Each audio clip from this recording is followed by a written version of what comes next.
everybody. Good evening. Welcome to Speaking of Zane, November the 28th, 2021. How about that?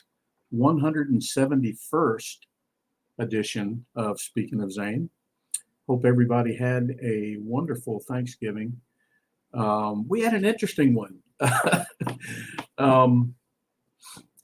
Really not in the top 10, I would say, and just the circumstances of Jackson and Caitlin moving out and Lori's arm being broken and recovering, and we really didn't have the typical Thanksgiving, but we made the best of it. And I got to cook everything, and I normally don't on Thanksgiving because Lori does such a great job with this stuffing that she does with the sage sausage and apples and stuff. And I tried to mimic it the best I could. And I say it was decent, but not up to par. But anyway, and we had two turkeys actually in preparation for, what we thought would be the normal contingent. And we only did one turkey. We did a smoked turkey on the smoker, and that turned out good. So we had thawed the other one, and I cooked it today in the crock pot. Oh my gosh.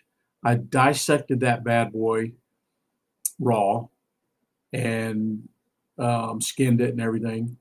And I put it in the crock pot and did it sort of Moroccan style, like Charlotte and I experienced when we went to Marrakesh. They call that tagine. So I did turkey tagine in the crock pot, and has a little normal spices you might expect, sage and pepper, and but it has this I can't even remember the name of it now, cardamom, and then did some sliced of course onions and garlic and celery and carrots, and sliced some lemons in there. Oh, it just turned out, I just had a big bowl of it over rice, and it was wonderful. But so we have a little bit, we have a second round of turkey leftovers going. Anywho, let me give a couple shout outs here. Wow, we got a good group forming up tonight on post Thanksgiving. Hopefully everybody is getting ready to go back to work or school or whatever. Daryl's in there, Matt Aaron's in there, Ken's in there, Steve Shirley's in there, Amanda Duggar's in there. Hey, Amanda. Amanda and I got a chance to catch up this past week, and we'll talk again this week. Lori's in there from downstairs. My Aunt Paula's in there. Hey, Aunt Paula. Aunt Paula had a wonderful story in the Speaking of Zane Facebook group where she had, she's for her first Thanksgiving at her new house in Florida, and she had about 20 people, I think she said, and 5 of them were veterans. She had a World War II veteran, 2 Korean War veterans, a Vietnam veteran, and her son, who is an Army paratrooper veteran. So how about that? Aunt Paula, thanks for reporting that on the Speaking of Zane Facebook group. That was great to see. And it looked like you had a wonderful time. Let's see, Katie Aaron's in there. Let's see, my cousin Toby is in there down in South Georgia. Hey, Toby. Jim Miller's in there up in Omaha. Let's see, and Brenda Lusk is in there. So we've got folks representing from Georgia, Florida, Michigan, Omaha. What am I missing? Bound to have some others join along the way, but good to have everybody in there. Let's see. I mentioned Lori, and there's my dad down in South Georgia. Hey, Dad. How's the porch going? Dad and my nephew Cody have been putting a new porch on the front of the house. I cannot wait to get down there and see it. Maybe when Lori is recovered some, we certainly are overdue for a trip down there. Missouri. Oh, I forgot about you, Daryl. How can I forget our Jefferson Barracks ambassador there in Missouri, Daryl? Hey, Daryl. All right. Well, let's see. We did have some birthdays in our family over this last couple of weeks. I forgot to mention last week, but our little guy, Colby, who is named after Zane's middle name, Zane Colby. Colby just turned 3. He's one of our Savannah grandkids, and his sister, Zaylee, will turn 5, not this week, but next, I believe. And our little guy, Everett, who lives here with us, turned 5 just a couple days ago on the 26th. So we have a rash of birthdays here in this time of year. And I saw Everett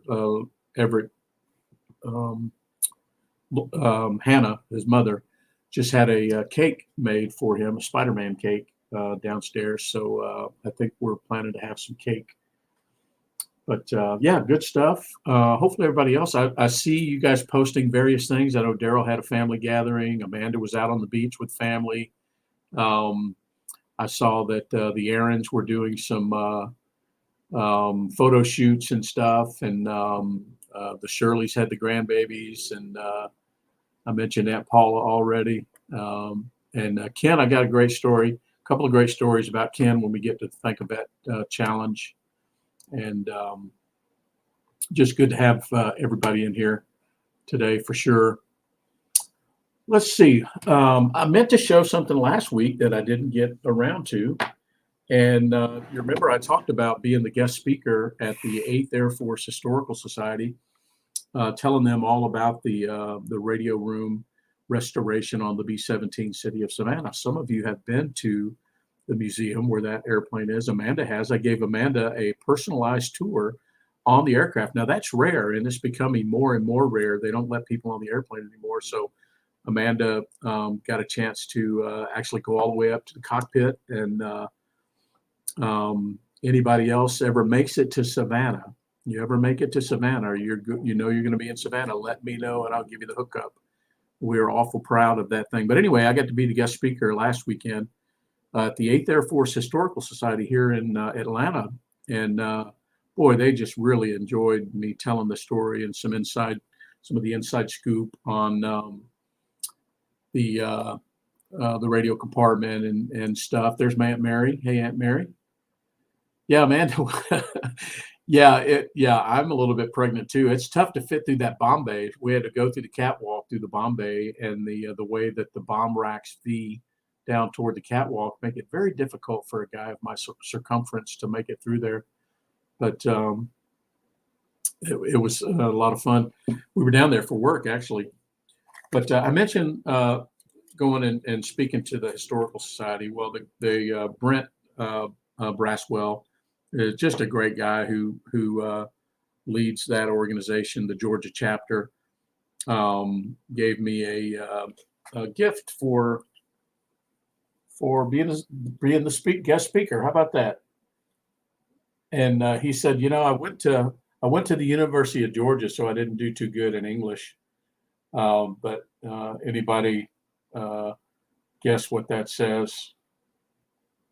I'll give you a chance in the chat there, but most of you probably know what that stands for, what that means, what it's phonetically saying. But that was kind of cool that Brent got that for me. And they want me to come back and speak again all about the airplane that I actually flew on. And they want to hear the whole story about that. So that'll be good. Okay, Aunt Mary's in there. Hey, Aunt Mary, I think I just acknowledged you. I can't remember. How's Uncle Jerry doing? Good to have you in there. You got it, Amanda, aviator. Good stuff. Also got something else to show you. I have so many good friends at work that I've made over the last, 30 years. And at the company I'm at now, the last 10. And just the greatest group of coworkers you can imagine. And the really good ones turn into great friends, lifelong friends. And I've got one of those by the name of Jeff Klein, just a compassionate guy. I remember when Zane passed in January of 2016, last day of the month in January. And, of course, I couldn't, it happened on a Sunday, and it took a week to put everything together, coordinate all the things that have to be done when something like that happens. We'd never been through anything like that. And the timing was such that he couldn't be buried until the following Tuesday. So anyway, I didn't work, but my coworkers were just phenomenal. Of course, everybody, picked up, it didn't matter that I wasn't there. Everybody was able to do everything without me, and everybody did such a wonderful job. Well, a couple weeks go by, and we had a planned event out in San Diego. It's our annual gathering of our sales team, global sales team. And I felt, well enough like I ought to get back on the saddle kind of thing. It had been, I guess, coming up on 3 weeks or so. And I said, well, I'm going to go. And, everybody gave me the opportunity not to go if I didn't feel up to it. And anyway, I was ready to sort of get things going again. And anyway, I get out to San Diego, and I'm really worried. How are people gonna, how are people gonna, I don't know what the right word is. I actually felt bad for the people that had to interact with me. How do you deal with something like that? And we've talked about that on Speaking to Zane. Lori and I went to a retreat for parents who've lost children, and that really helped us. It really helped me. Let's see. Hang on a second. I'm getting a message from my IT department. It says your organization will restart your device at 9:14 p.m. to finish updating. Okay, 9:14. Let's see. 9:14 will be done by then. Okay, I have to hurry. All right, let's hope they don't.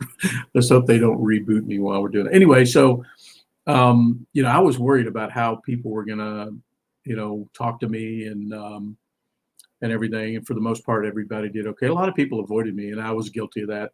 We've talked about that over and over again. I was so guilty of that with friends of ours at church and family members even that had lost loved ones, or especially children, and I just didn't know how to deal with it, so I avoided it. And a good number of people did avoid the situation altogether. But I remember in San Diego sitting out we were at the conference center there, and there was an outdoor area where you could grab your lunch and take it out and sit down. And I went out there and sat down with a bunch of the guys, and across the way at the next table, I saw this guy. A lot of our coworkers there, and Jeff. It was Jeff Klein. It was over at the next table, and he was just like, had his hand on his face. I'll never forget it. And he was just looking at me like he was in a trance. And I could see his eyes. Just wasn't something right about him. And we ended up having an opportunity to talk about it. And he says, he told me, we had a talk about it. He says, I was just so, he said, I hurt so bad for you, and I couldn't believe you were here. And he said, I can't even imagine, what you're thinking and this and that. And anyway, so we've been good friends over the years. And anyway, he messaged me the other day and said, hey, listen, I want to tell you about an organization that my dad helps to run.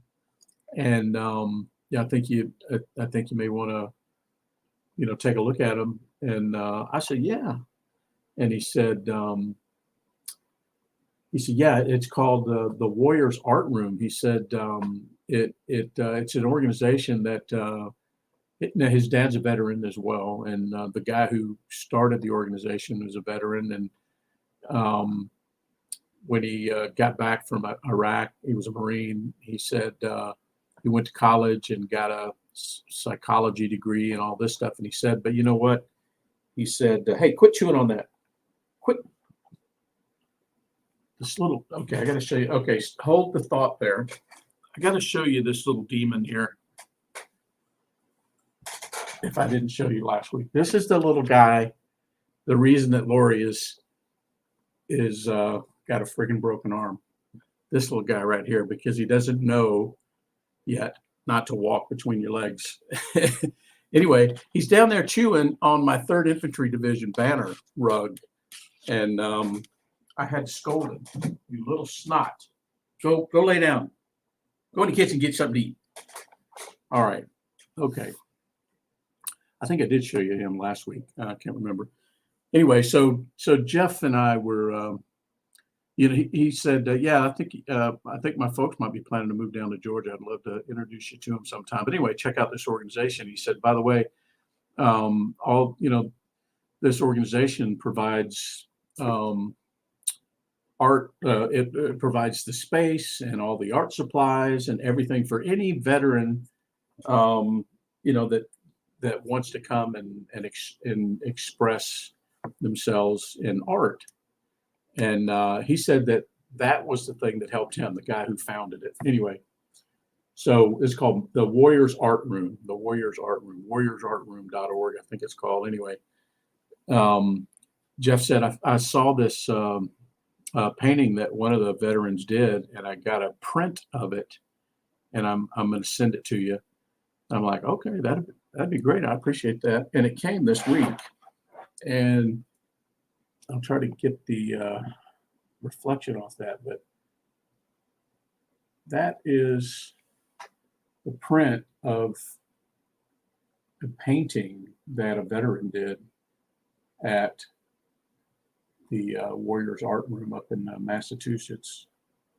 But just amazing. I think I'm going to put it in a different frame. I'm going to put it in a bigger frame with a white border, I think, so that it doesn't go right up to the edge. But it just happened to fit in this one. So, but the thing that I didn't pick up until maybe several hours later is, and I knew it was sort of a Vietnam era. It was Vietnam era because of the helmet. And then I got to looking at his goggles. And can anybody guess what the reflection in the goggles is? And it jumped right out at me. Once I saw that there was something there, I knew exactly what it was. Anybody can guess on that? But look at the face. I mean, what a story that's telling. But Jeff, if you're watching or checking out the YouTube, thank you for that. I actually reciprocated, and of course I sent Jeff one of our challenge coins. But just an amazing another. We talk about this every week. I'm sort of skipping ahead to the organization section, but there are so many organizations out there. Most of them founded by or run by or affiliated, with the veterans themselves. Anyway, just a treasure there. But if you notice, I'll go ahead and tell you, but in the goggles there is the reflection of the Vietnam Memorial. All the names on the black granite wall, which is amazing. And it was double amazing because I got a picture of my dad standing at that wall a couple years ago, and his reflection in the wall. Just an amazing thing. But thank you, Jeff. I appreciate it. Good stuff. All right, let's see. There's George. Hey, George, all the way down in Miami. Good to have you in there, buddy. I know you keep up with us, but you're kind of stealthy that way. Good to have you in there.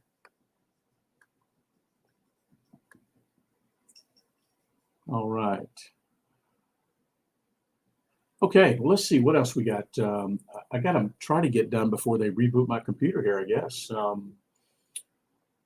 Let's see, what are we doing this week? I'm actually related to the B-17. I've been asked to come down to Statesboro to Georgia Southern University on Tuesday.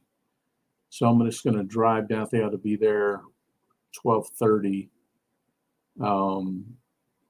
They're having some of the engineering students at Georgia Southern are working with the engineering students at South Dakota School of Mines to help design the capability for our turrets to operate on command by one of the docents. Anyway, they're presenting their initial draft proposal, and it's part of a competition. And they asked me if I'd be there, so I'm going to run down to. Sorry, I keep checking on the puppy here. I'm going to run down to Statesboro on Tuesday. Just drive down, spend a couple hours, come back. So I'll let you guys know how that went. Let's see, Reach Across America. We're ramping up Reach Across America.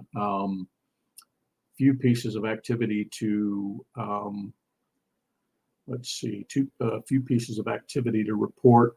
I don't know if this was true in previous years, but the deadline to sponsor REITs is actually on the 30th. That means that's Tuesday. So if anybody wants to sponsor REITs, there is a deadline, which I didn't realize. That's like 18 days before the actual event. But anyway, that's is what it is, I guess. We do have a team of about 20 there at Jefferson Barracks in Missouri that will be going out to lay reefs on the 18th. From my work and from our partner NetApp. And then I've got a team going out to Georgia National. Georgia National is doing 17th and the 18th this year. And I've got about 5 people from work that want to come out on the 17th. So I guess we'll go out on the 17th and the 18th. And my Georgia coworkers, once I asked them if they'd be interested in coming out with us, have sponsored over 50 wreaths for Georgia National Cemetery. So the Georgia National Cemetery, speaking of Zane Group, has raised a total of 60 wreaths for Georgia National. How about that? All right. And hey, one thing I'm thinking about, I was talking to Ken about this earlier this week. I'm thinking about maybe after the first of the year, starting a new segment, and I don't know if it'll be weekly, maybe a monthly or something. And I'm thinking about calling it Veteran Spotlight. And because I know that everybody has a phenomenal story to tell about what they did, either in the military, as a military family member, or as a civilian working for the military. And I want us to capture those stories. And I was talking to Ken because I've asked Ken if he would be the first one, because Ken has a fascinating story. He says he doesn't, but Ken was we refer to as what some refer to as a conehead. Ken was a missile officer, and man, how many missile officers do you guys know? And so we're gonna probably start that after the first of the year and figure out what kind of cadence, but start thinking about your story or a story about a family member or somebody you know. And wouldn't it be kind of cool to hear? I mean, there's you guys and people have done things that we don't know about. And I think everybody can learn. And I think some of the things you folks have done, will be in awe of. Just an amazing collection of experiences. So noodle that around a little bit and let me know what you think about that. Okay, and you probably have figured out what the hat of the week is. And the main reason for the hat of the week has to do with Ken and the missile silo business. And I'm going to get to that when we get to that section. But the Strategic Air Command, our nuclear arsenal was under the Strategic Air Command. If you remember, some of you may have heard the term nuclear triad, and that triad was missile silos, ICBMs, intercontinental ballistic missiles. That was one leg of the triad. The other was nuclear armed bombers, intercontinental capable bombers like the B-52. And the third was submarine launched nuclear missiles. That was the third leg of the triad. And we still have all those capabilities. But anyway, Strategic Air Command. And when it'll make sense as to why the SAC hat is the hat of the week. This hat, by the way, came from my good friend Spud McClure. Captain Spud, retired Delta Airlines pilot, retired Air Force KC-135 tanker pilot, Gulf War vet, and him and his wife Connie have a business called pilotballcaps.com. That's where this one came from, pilotballcaps.com. Check on the puppy. Okay. All right, that is the hat of the week. All right, moving into this week in military history. This week in military history, I did pull a few items today. And I should have mentioned this one last week, November 22nd, 1963. November Dougal. Okay. He misses Lori, and Dougal is the name of the puppy. And he misses Lori, and when he hears her, he runs. And if the door is open in the guest bedroom, he will run in there and jump and jump and jump until she puts him up on the bed. Okay, well, let me know if I need to come and get him, Lori. All right, let's see. November 22nd, 1963, that was the day that JFK was assassinated. JFK was assassinated. I was 7, 8 months old or something like that. Going back a little ways, and on November 29th, 1943, the U.S. aircraft carrier Hornet was launched. All right, here's another piece of trivia. Who knows what the Hornet, one thing that the Hornet was became known for or was famous for? The aircraft carrier called the Hornet. Who can tell me? And I'll go to the next. Here's something I found in a This Week in Military History site on November 30th, 1940. Now this was among military history. Lucille Ball weds Desi Arnaz. I don't know why that was in the military history site, but I thought it was fascinating enough. And of course, people my age and Lori's age and older were big Lucy fans as we were growing up. But Lucy and Desi married on November 30th, 1940. How about that? Back when Cuba was actually a paradise. November 30th, 1864. 1864, right? Civil War. The Battle of Franklin, Tennessee. Battle of Franklin, Tennessee.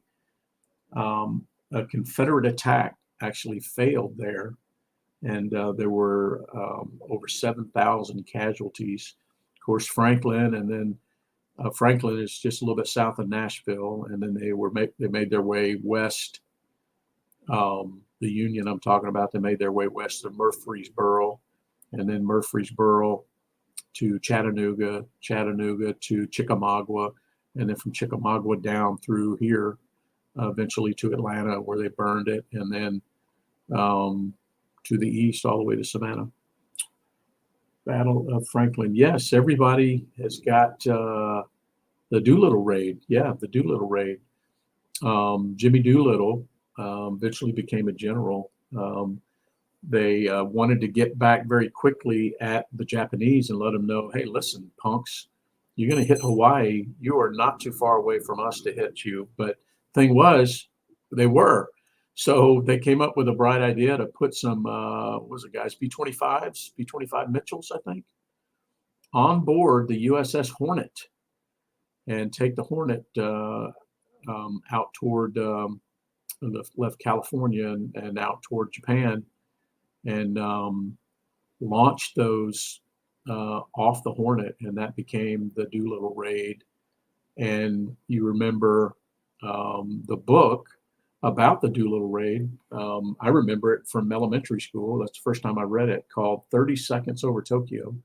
30 Seconds Over Tokyo. And I have a 1950s copy of that book that I was able to get from, I had ordered it from Amazon, but it was one of those where somebody uses Amazon as a distribution method. And anyway, so yeah, you got it right. Doolittle Raid. Okay, let's see. Veteran Cemetery Challenge. I'm going to have to hurry in case they are actually going to reboot my machine here. If that happens and I'm not done bloviating, I will come back. So stay tuned.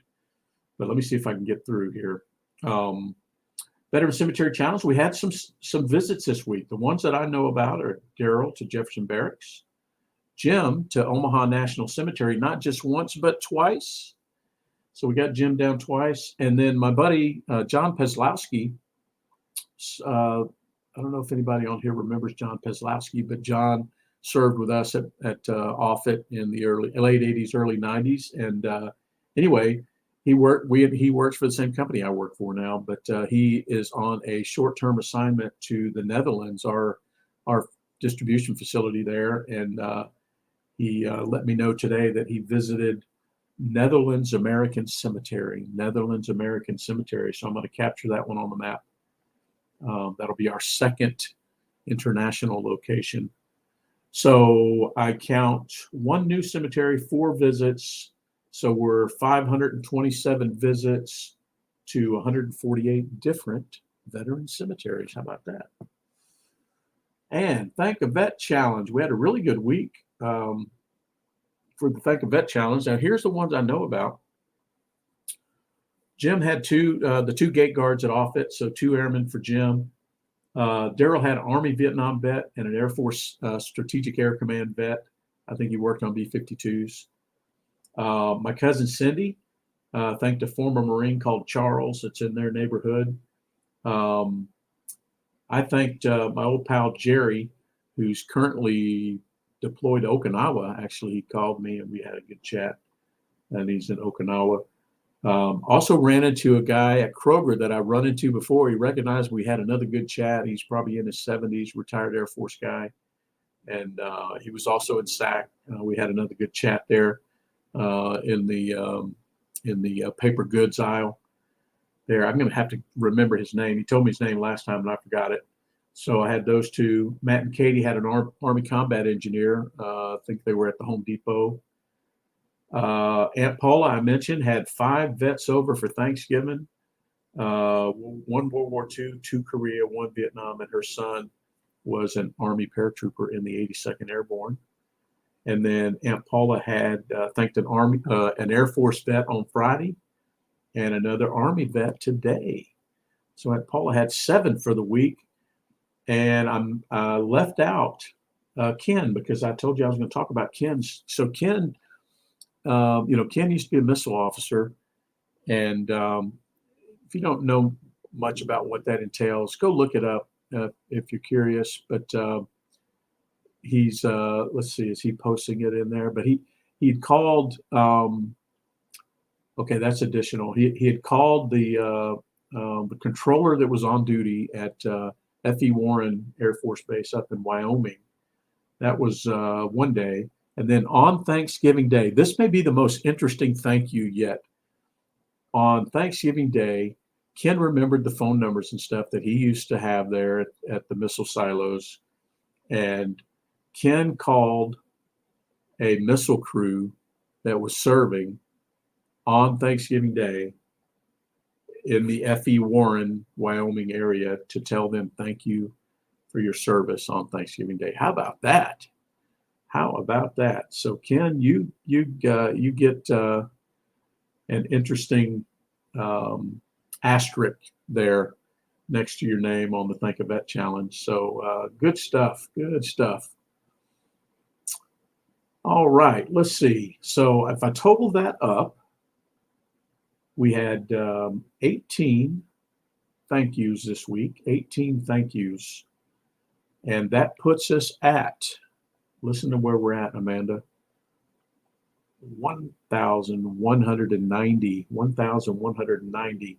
Now, we have done the 190 in a very short period of time. We were just celebrating 1,000 just a couple months ago, wasn't it, guys?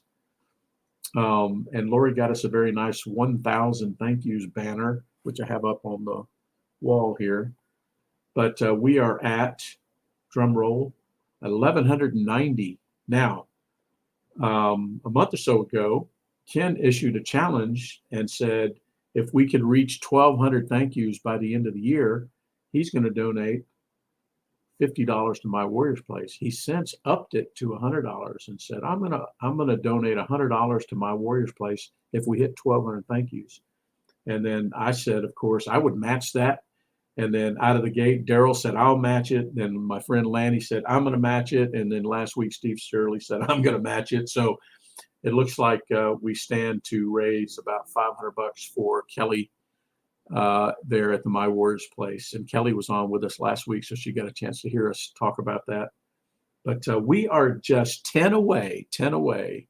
And my Aunt Paula can do 10 on her own. And she's proven that time and time again. So it looks like we're going to exceed our goal there of 1,200. So good job, everybody. Thank you guys for playing along with us. All right, Ken, challenge accepted. At least you and I will bump it up there, and that'll get us another $100 for Kelly. That'll be great. Awesome. Jim Miller's in now. Okay, we're not doing an auction here, guys. Appreciate you guys doing that. And Lori has also started a fundraiser. You know, you can do these Facebook fundraisers, and she's got one for Tuesday, I guess, which is the day of giving or something. And she's cranked one up on her Facebook page for My Warriors Place. How about that? We're thinking alike. So good stuff. Okay, let's see. I've got about 6 or 7 minutes here before they reboot my machine. Maybe they'll give me the opportunity to say no again. But let me see if I can get through what we need to here. Organizations is all we got left, and I talked about Reach Across America. Live up to their legacy is the motto this year, and we got some good things going here in Jefferson Barracks and Georgia National. Gary Sinise Foundation. Gary was fed 75 veterans at a home in Omaha, at a veterans home there in Omaha for Thanksgiving. That guy doesn't stop. And then I mentioned the Warriors Art Room that my friend Jeff Klein's father helps to run there. So we keep adding to the very good list of organizations that do great work for veterans and service members. So that's great to see. Absolutely great to see. Let's see. What am I missing here? Yeah, Ken, you're right. My Warriors Place is so worth it. I tell you what. And we don't even see half the things that they do. I mean, half the impact that they make. I mean, hundreds and hundreds of veterans have been through there and received, some counseling, or have just been able to disconnect and get some recreation. And even when Lori and I goes down there, we feel like, we can just relax, and it's a great place, for all. So great stuff. Okay, yeah, Lori has something else going with her group of friends for a homeless veterans organization just a county over here that does really great work. And there's a connection they have with our friend Ralph at Simplify Bar and Grill. So yeah, Lori's book club. So more opportunity there. I tell you, there's more than enough opportunity if you want to help veterans and service members to do it. And I'm so glad that people step up and up to the challenge there. Okay, I made it through. It's 9:11 Eastern time, and they haven't rebooted my computer. But all right, well, think about the Veteran Spotlight idea, and if you'd like to participate in that, let me know. There are many of you who I'm going to force to participate. I'm going to highly encourage you to participate in, because I know you have a great story to tell. I won't force anybody to do anything that makes them feel uncomfortable. But man, I tell you what, it will be good to hear hear from everybody, and we'll have some more guests as a result of that. It gives me another opportunity to invite different people, and gives me a reason there. But sure do appreciate you guys showing up. Remember to check on your buddies too. You don't know what people are going through. Last week, boy, Lori's posting about the puppy. I got to run down there and help with the puppy. He's anyway. Yeah, we'll catch up again next week. Thank you everybody for joining. I tell you what, for you guys to make a commitment to stop in and listen to this old guy talk about his son is just, it touches my heart. And I've mentioned over and over again, it's therapy for me. I'm not seeking that, but it turns out that it is therapy for me. And I cannot thank you guys enough for being interested enough to participate in everything that we've got going. And you guys are good people, and I love every one of you. So have an amazing week. Have a great week, and we'll look forward to seeing everybody next week for Speaking of Zane. All right, it'll be December. See you then.